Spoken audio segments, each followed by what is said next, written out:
La résistance primaire au Sud. Alors, je suis virologue de formation, je travaille à l'IRD à Yaoundé au Cameroun. Et les travaux qui sont ici sont un peu une compilation des résultats que nous avons obtenus aussi bien dans des travaux coordonnés et conduits à travers le réseau OMS ou le réseau ANRS et bien d'autres partenaires. Donc là, j'ai essayé de faire une petite compilation pour montrer un peu quel est l'état de la science à l'heure actuelle là-dessus. Et je couvrirai un peu la thématique à travers quelques points clés que sont, voilà, comment pouvons-nous définir la résistance primaire aujourd'hui? Quelles sont les données récentes par rapport à la prévalence et au profil de cette résistance qui sont observées dans les pays du Sud? Et au final même, pourquoi est-ce que tout cela est important à étudier et à prendre en compte? Et enfin, quelles sont les stratégies qu'on peut utiliser pour répondre de façon pratique en termes de santé publique à la question et au risque que cela représente? Donc, la résistance, globalement, va être l'état ou l'évolution d'un virus qui va affecter la capacité d'une molécule inhibitrice ou d'une combinaison à pouvoir bloquer ou empêcher la réplication virale. Et de façon plus spécifique, l'OMS, depuis quelques années déjà, a harmonisé la formulation, les définitions de la résistance avec d'une part la résistance acquise et la résistance pré-traitement, qui ici va nous concerner, qui en fait va représenter la résistance détectée chez toute personne initiant ou réinitiant une première ligne antirétrovirale dans le cadre de sa prise en charge. Et cette résistance pré-traitement va être une combinaison de plusieurs facteurs, aussi bien de la résistance acquise, qui, lorsqu'elle se transmet également, peut contribuer, et d'autres facteurs tels que la diversité génétique, qui représentent ce qu'on appelle les quasi-espèces, les virus déjà présents chez le patient, chez tous les patients, bien avant la mise en présence d'une quelconque molécule inhibitrice. Donc, c'est un peu ce pool-là. Pour revenir à la contribution, par exemple, de la résistance acquise, c'est tout ce qui peut être éléments d'exposition antérieure aux antirétroviraux. La PTME, avant la mise en place de l'option B+, par exemple, représentait l'une des principales causes d'exposition antérieure aux antirétroviraux pour les patients qui démarraient ou réinitiaient une première ligne antirétrovirale. Alors, en termes de données récentes, pour ceux qui ont suivi un peu, et la majorité des personnes dans la salle le savent très bien, il y a jusqu'à 2012, les premiers programmes de surveillance de la résistance au Sud avec l'OMS, qui avaient été initiés en 2005-2006, montraient une cartographie globale de la résistance qui était beaucoup basée sur des études assez disparates, globalement un mélange d'études de la résistance transmise et quelques études plus ou moins représentatives d'un site national, d'une clinique, ainsi de suite. Et il était difficile en termes de santé publique de savoir finalement la résistance, que ce soit la résistance acquise ou la résistance pré-traitement, c'est quoi son impact en termes de santé publique, en termes de décisions à prendre. Donc depuis 2014 au niveau de l'OMS, il y a toute une action de travail pour pouvoir répondre à cette question de l'impact de la résistance et les outils pour y arriver, entre autres les stratégies de surveillance à l'échelle nationale, que ce soit des stratégies dites simples à mettre en place, telles que les indicateurs d'alerte précoce, et les surveillances beaucoup plus biologiques, telles que la surveillance de la résistance chez les patients sous traitement antirétroviral en pédiatrie et chez les populations adultes, et également la surveillance à l'initiation du traitement qui va nous intéresser ici. La nouveauté depuis 2014, c'est que ces études sont recommandées à l'échelle nationale pour que la représentativité permette de tirer de vraies conclusions et de vrais guidelines de santé publique à l'échelle des pays et aussi à l'échelle régionale, voire plus. Alors, en juillet 2007, le pipeline un peu des pays qui s'étaient engagés ou avaient mis en place ou finalisé des études de la résistance pré-traitement à l'échelle nationale. On comptait à peu près 29 pays dans le rapport de l'OMS. Et là, je vais présenter un peu plus en détail les résultats des pays qui ont conduit et finalisé les études, voire les publier, parmi lesquels en particulier 11 pays, le Cameroun pour l'Afrique, la Namibie, l'Ouganda et le Zimbabwe. Et en Amérique latine, on a le Guatemala, le Mexique, le Nicaragua, l'Argentine, le Brésil et la Colombie. Et enfin, en Asie du Sud-Est, on a le Myanmar. Alors, les méthodologies sont basées sur des protocoles génériques que nous avions développés au niveau de l'OMS, que chaque pays, chaque investigateur dans un site peut adapter à son contexte, avec des tailles d'échantillons à inclure à l'échelle nationale qui ne sont pas astronomiques, mais une méthodologie qui permet d'avoir des précisions en termes d'intervalles de confiance solides. Et on voit qu'ici, pour toutes ces enquêtes, de l'ordre, on a des tailles de prélèvements, d'échantillons allant de l'ordre de 200 à 500 prélèvements nécessaires par pays en fonction d'un certain nombre de paramètres qui permettent à chaque investigateur de mettre en place l'étude, et également un mécanisme de contrôle de qualité pour s'assurer que les données en question vont être fiables en termes de qualité de séquences obtenues et ainsi de suite. Alors, les résultats de ces travaux qui ont été présentés l'année dernière, globalement, pour les 11 pays qui ont terminé ces études, on a, si on prend de façon croissante en termes de prévalence de la résistance, on a le Myanmar qui a des taux les plus faibles, globalement inférieurs ou égal à 5%. Et suivent 3 pays que sont le Cameroun, le Brésil et la Colombie, avec des taux de résistance pré-traitement, quelle que soit la population de mutation, entre 8 et 10% pratiquement, légèrement inférieur à 10% pour la Colombie. Et pour tout le reste, des taux de prévalence de résistance pré-traitement qui sont supérieurs à 10%, voire carrément de l'ordre de 20 à 25%, comme le cas au Nicaragua. Beaucoup plus important encore, on va se rendre compte, et là on le verra beaucoup mieux après, l'impact, quelle est la classe de mutation qui est la plus à problème et qui contribue majoritairement à cette résistance pré-traitement. Bon, ben, c'est les inhibiteurs, c'est la résistance aux inhibiteurs non nucléosidiques. Donc on le voit très bien ici dans ce détail. Donc si on regarde en termes de classe d'ARV, les inhibiteurs de la protéase, c'est ce qui reste le plus faiblement observé dans la plupart des programmes nationaux, lié également à la couverture antirétrovirale avec ces classes d'ARV. Les inhibiteurs non nucléosidiques, les inhibiteurs nucléosidiques de la RT sont le deuxième groupe. Globalement, c'est inférieur à 4-5%. Et bien entendu, ce qui représente la plus grosse contribution, c'est les inhibiteurs, la résistance aux inhibiteurs non nucléosidiques, la RT, et plus particulièrement les 2 molécules les plus utilisées que sont la névirapine et l'efavirenz. Ceci est extrêmement important parce que ces résultats ont permis à l'OMS de développer les derniers guidelines qui sont spécifiquement orientés vers la décision à prendre par rapport à la résistance aux antirétroviraux et à l'initiation des traitements de première ligne, et on reviendra dessus. Donc, pour compléter ces travaux, j'ai associé également quelques travaux réalisés au sein de l'ANRS, à travers les études de l'ANRS. Les setups que beaucoup connaissent ici, et beaucoup d'investigateurs de cette étude sont dans la salle, avaient une composante qui permettait d'étudier la résistance pré-traitement chez les populations, chez les participants à l'étude. Et vous remarquerez que globalement, pour tous les participants, pour les participants à cette étude, le taux de résistance pré-traitement varie de 10 à 20% en fonction de la technologie utilisée, autour de 9% avec le Sanger et pratiquement supérieur à 20% en MGS. Donc, c'est extrêmement important. Et également, on le voit très bien, la contribution principale, c'est toujours les inhibiteurs non nucléosidiques de la RT. Dans cette diapositive que Anne Derache a bien voulu partager avec moi pour cette présentation, donc, le montre très bien et montre également dans le cadre des setups cette implication des inhibiteurs non nucléosidiques de la RT là-dedans. Important aussi, le rôle de la transmission, ça se voit mieux avec les nouvelles technologies. Voilà, on voit très bien que chez les populations récemment infectées, la prévalence est légèrement plus importante que chez les populations chroniquement infectées. Et cela se voit très bien avec les approches MGS. Alors, ici, c'est un travail que nous sommes en train de finaliser au sein du groupe de travail de l'ANRS sur la résistance. Et c'est une étude que nous avons conduite, un modèle un peu OMS-like, mais nous avons adapté au contexte et aux moyens qui étaient disponibles également. On a voulu conduire un pilote, cette fois dans les plus grands centres de traitement de 7 pays au sud, entre autres le Burkina Faso, le Cameroun, la Côte d'Ivoire, le Mali, le Togo, la Thaïlande et le Vietnam.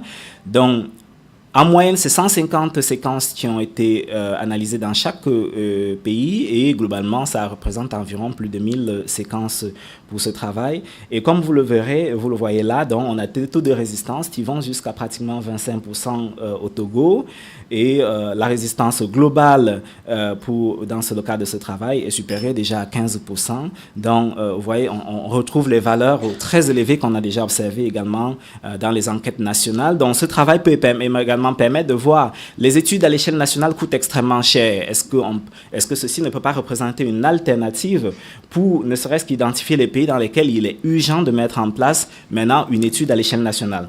Pour nous, clairement, le Togo et le Cameroun a déjà fait l'enquête nationale, ça simplifie les choses, mais le Togo doit vraiment conduire une enquête à l'échelle nationale pour confirmer ces résultats et définir une politique adaptée.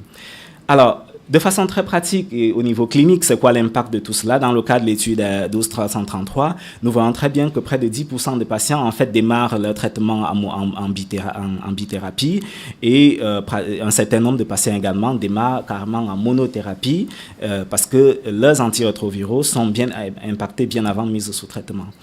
Là, à la CROI également, il y a quelques travaux qui ont été présentés et qui impliquent la dernière CROI, qui implique la résistance pré-traitement. Et ce travail qui a été réalisé dans le plus grand centre de traitement du Mexique, que j'ai trouvé extrêmement intéressant, qui montre la contribution de la transmission dans les clusters de la résistance dans les clusters de transmission chez les populations, chez les patients séquencés dans ce centre.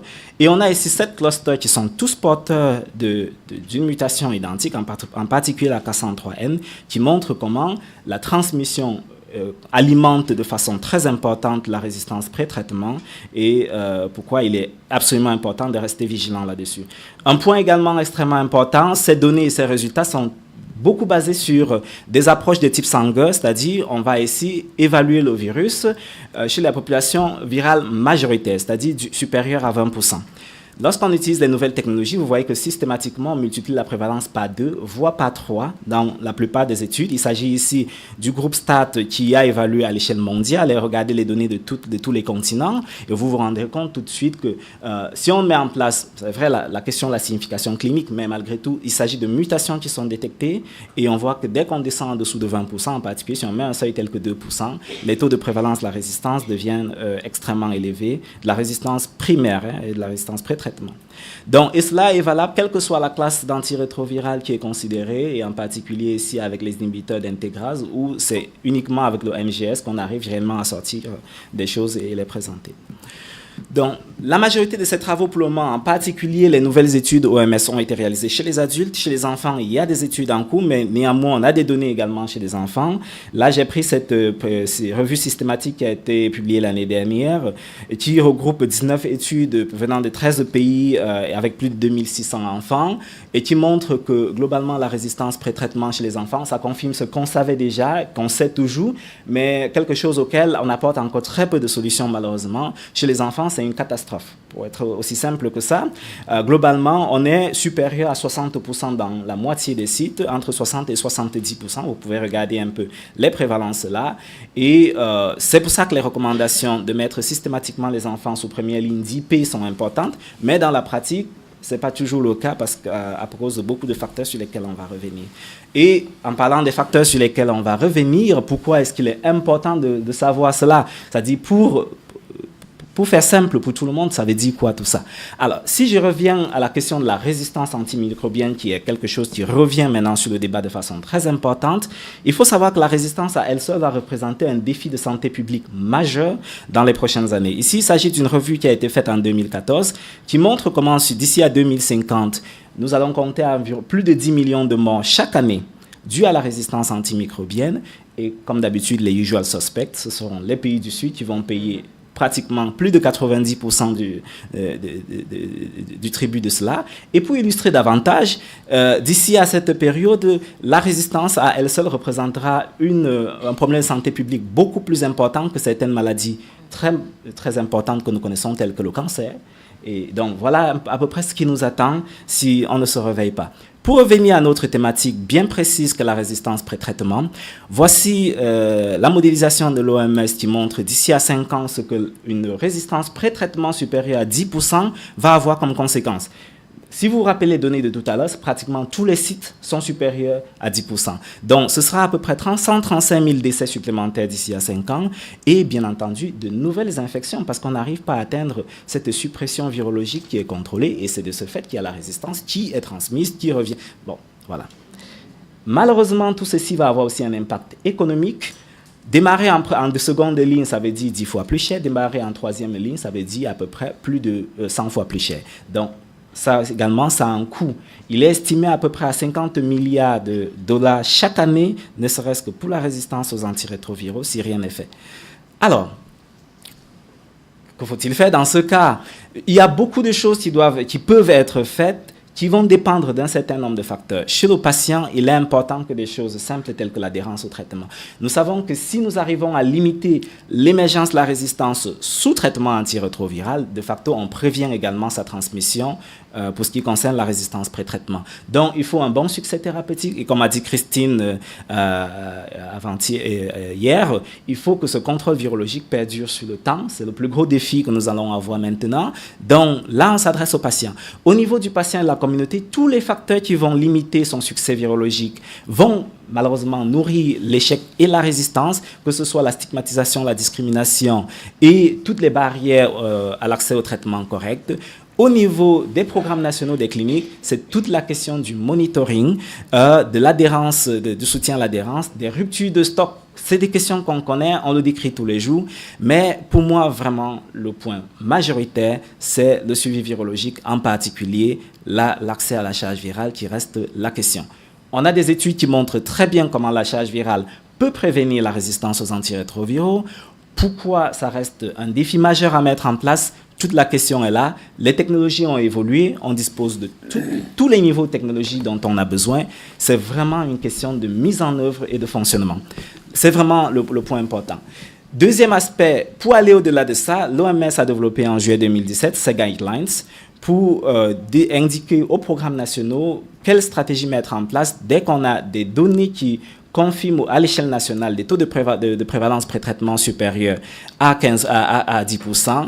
Alors, voici ce qui est recommandé. La première recommandation, c'est d'évoluer vers un changement de la première ligne de traitement. Et ça, vraiment, c'est une révolution parce que là, on change carrément le paradigme de la notion de santé publique et du traitement à l'échelle de la population. Maintenant, on évolue vers une certaine forme de traitement à la carte parce qu'il va falloir adapter maintenant, cette fois, la première ligne à la situation. On peut le faire soit en fonction des types de groupes de population. Si jamais les données montrent, par exemple, que chez des populations clés, on observe plus de résistance, c'est chez ces populations qu'on va changer prioritairement la première ligne ou on le fait à l'échelle nationale. Si on n'a pas les moyens de changer à l'échelle nationale, la question est plutôt de voir si un génotypage peut être mis en place dans le pays avant l'initiation de la première ligne. Donc, on voit que vraiment, là, on change pas mal de choses, mais on soulève aussi pas mal de questions et de défis. La première ligne qui est recommandée, c'est clairement la star actuelle, celle de l'Utegravir.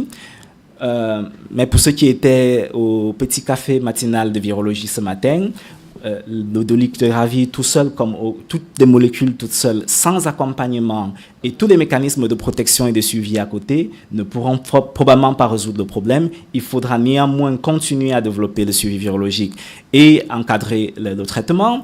S'il faut faire des études à l'échelle nationale, cela a un prix. Les programmes nationaux ne les financent pas. Les équipes, les programmes de finance, les bailleurs de la recherche ne veulent pas le faire parce que ce n'est pas tout à fait de la recherche.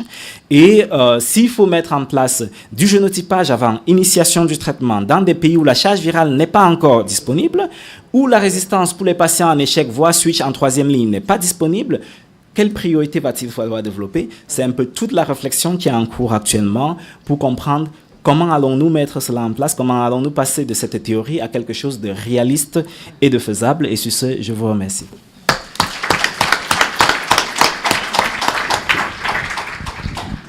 Merci beaucoup, Avelin, comme toujours, pour cette brillante présentation qui montre les problèmes auxquels nous sommes confrontés après cette mise au point sur l'état de la résistance primaire dans nos pays et l'ensemble de ses conséquences, tant au plan individuel qu'au plan communautaire et sociétal et économique. Donc là, il faut vraiment que nous changions de paradigme et que nous évoluions vers des molécules beaucoup plus puissante, à barrière génétique beaucoup plus élevée pour préserver cette résistance et renforcer l'observance, comme vous l'avez dit. Donc, nous allons prendre une question brûlante. Au fond.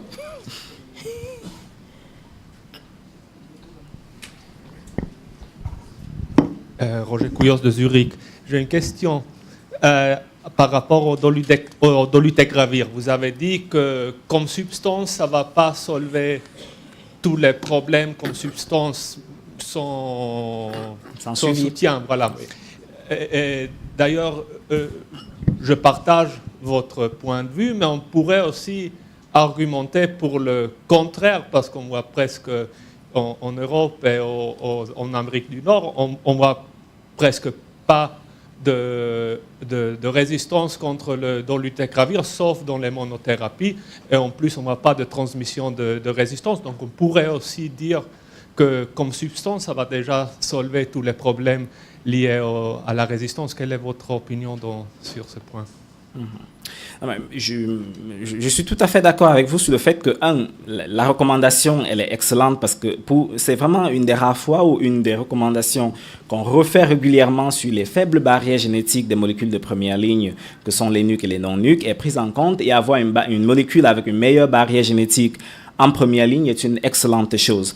Mais on sait également que la plupart des données sur le dolu aujourd'hui découlent des données réalisées dans les pays du Nord, ou que ce soit des essais ou en vie réelle, où généralement le monitoring des patients n'a rien à voir par rapport à ce qu'on peut observer dans les pays du Sud. Pour répondre à cette question, il y a pas mal d'études en cours actuellement, une qui est financée par l'ANRS, qui est l'essai NAMSAL par exemple, qui ont pour objectif de répondre à ces questions maintenant de la prise en charge de l'efficacité du dolutegravir au Sud dans des conditions qui peuvent être celles du Sud, et comment tout cela va se comporter, est-ce qu'on a de la résistance lors de l'échec ou pas. C'est des questions pour lesquelles ces essais vont permettre de répondre et probablement accompagner. On peut qu'encourager cela, mais on peut déjà anticiper que considérer qu'on n'aura plus besoin de faire un suivi ou qu'il ne faudra pas continuer à renforcer le suivi peut être une erreur. Merci beaucoup, Avelin. Donc, nous allons continuer sur la problématique, sur la résistance, et cette fois-ci, nous allons écouter le docteur Al-Moustapha Maïga du Mali nous parler de la résistance dans les cas de deuxième et de troisième.